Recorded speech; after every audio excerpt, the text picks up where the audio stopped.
Hello, welcome to Old Nerd Reads his Marvel Comics in Order. This is a series of videos where I am reading my Marvel comic collection in the release date order, and I make a video about each one.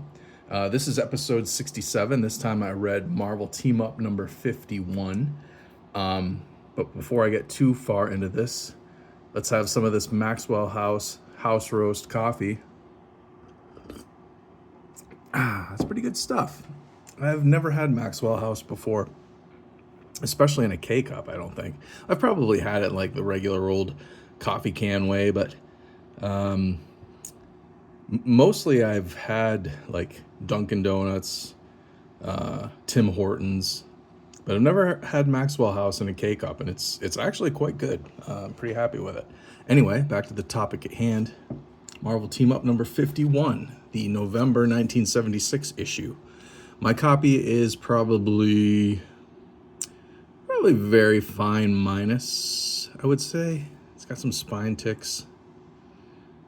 The corners are a little folded. Back cover's pretty white.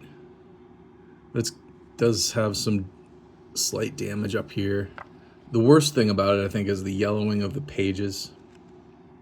They're a little brittle, a little yellowed, but I think you get away with a very fine minus on this copy. It's almost back to school time. Well, by the time, yeah, it is back to school time. What am I talking about?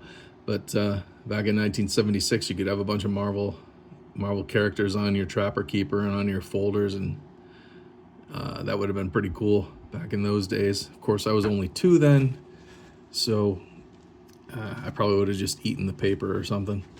Okay, so this is part 3 of the Wraith story. Or is this part 4?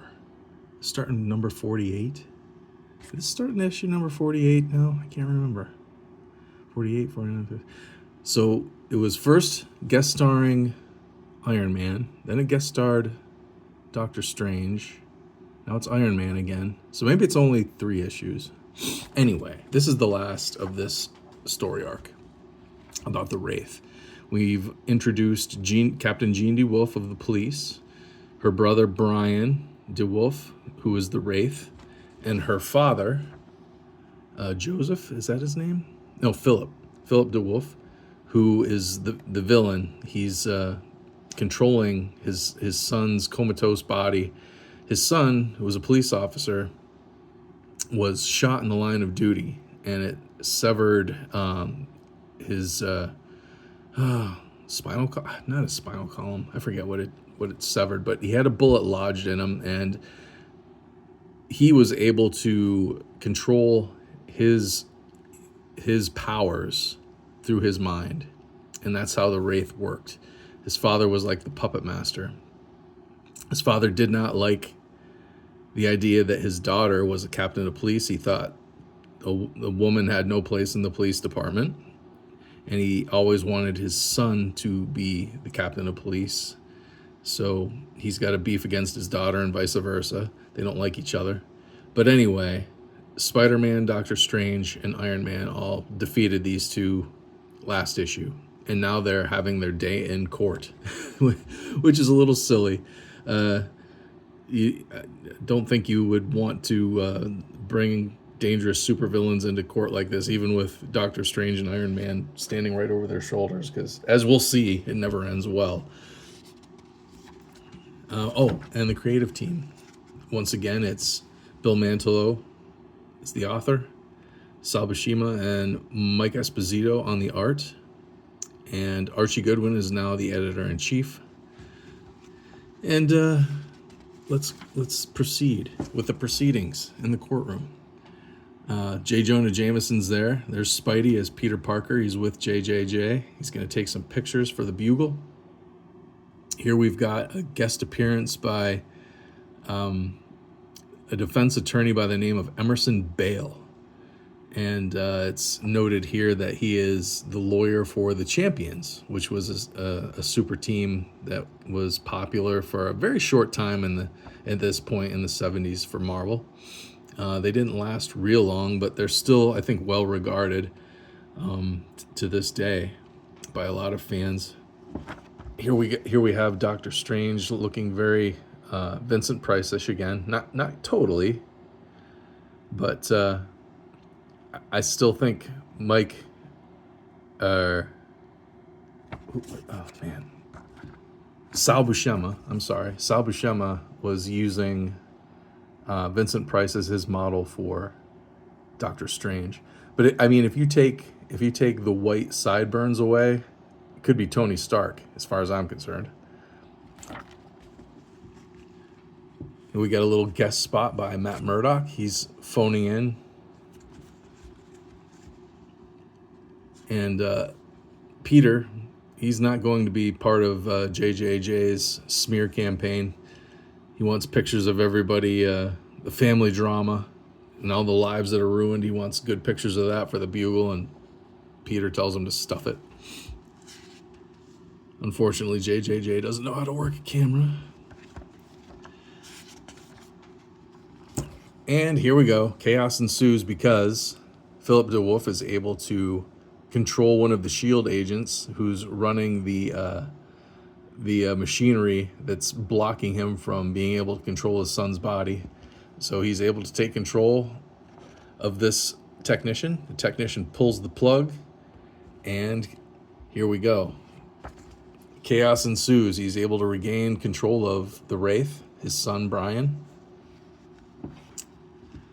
Crazy. Look at that crazy shot. That guy's gone crazy.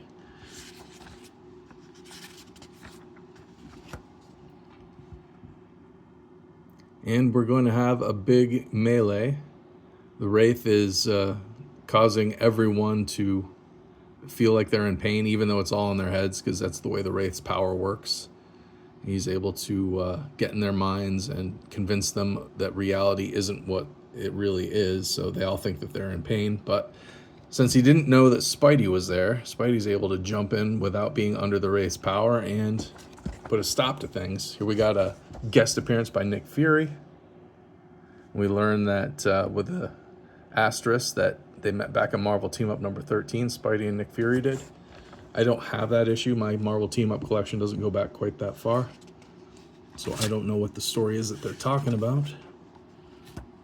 It's pretty cool monster that was made by the Wraith, that was made by the flooring of the courtroom. He's also on the cover. That's him on the cover. I think this must be what, Gil Kane and John Romita cover? That looks like a Gil Kane face to me, but I do not know.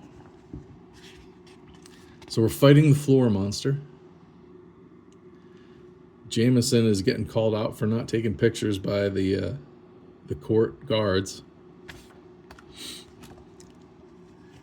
Iron Man goes one-on-one with the Wraith, and he's losing because the Wraith's power is starting to affect his heart.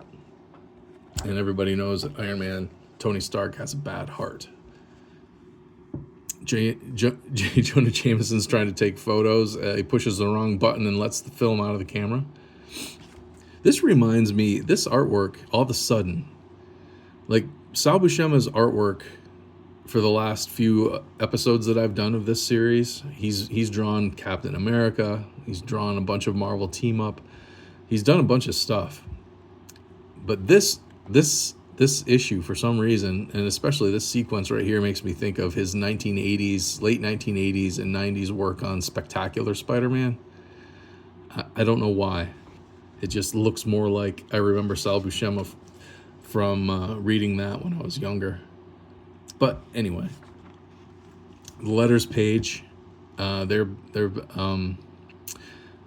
talking about the issue a little bit back. The Marvel 2-in-1 issue that crossed over with Marvel Team Up. It was The Thing and Spider-Man. It was kind of the end of the long Spider-Man going across time series. A lot of these letters are talking about how some people liked it, some people thought it was bad. I thought it was bad. I'm in the camp. I thought that crossover is poorly handled, but I see that there's some people backing me up in the letters column, but some people really liked it, so it goes either way. Anyway, back to this issue. Doctor Strange is able to defeat the floor demon. Iron Man's able to defeat the Wraith. And now Doctor Strange is also a surgeon, or he was before he became Doctor Strange. He is going to release the bullet that's lodged inside of Brian DeWolf. And he's able to do it. He's able to pull the bullet out that's been stuck in there, that his father just allowed to be stuck in there so that he could control his mind. And he wakes up. So he's awake. The court is back in session after all this fight. And we have Professor Xavier giving some testimony. We have Moondragon giving some testimony. They're all giving testimony on mind control to prove whether it's illegal or not for Philip DeWolf to control his son's mind. And we get back our verdict. He's guilty. Philip DeWolf is guilty. And everybody flies off. Brian and his sister Jean are reunited. And Spidey swings off, I should say. And we have these two panels of the people, the judges from the courtroom, and they have superpowers somehow. The one judge is able to levitate the lighter across the desk and light his cigarette. And I don't know if this is going to pop up in a future issue of Marvel Team Up, or if this was just because the judges made a big deal about, like, they couldn't comment on these superpowers, the telekinesis, telepathy. They couldn't really rule on that because there was no precedent or whatever. But then it shows them back in their chambers after the trial, and they have powers. So I don't know if that's like setting up something in the future. It seems like it is, but maybe it's not. And then we have a little teaser, the Hulk. The Hulk's coming up soon, but next issue is Captain America.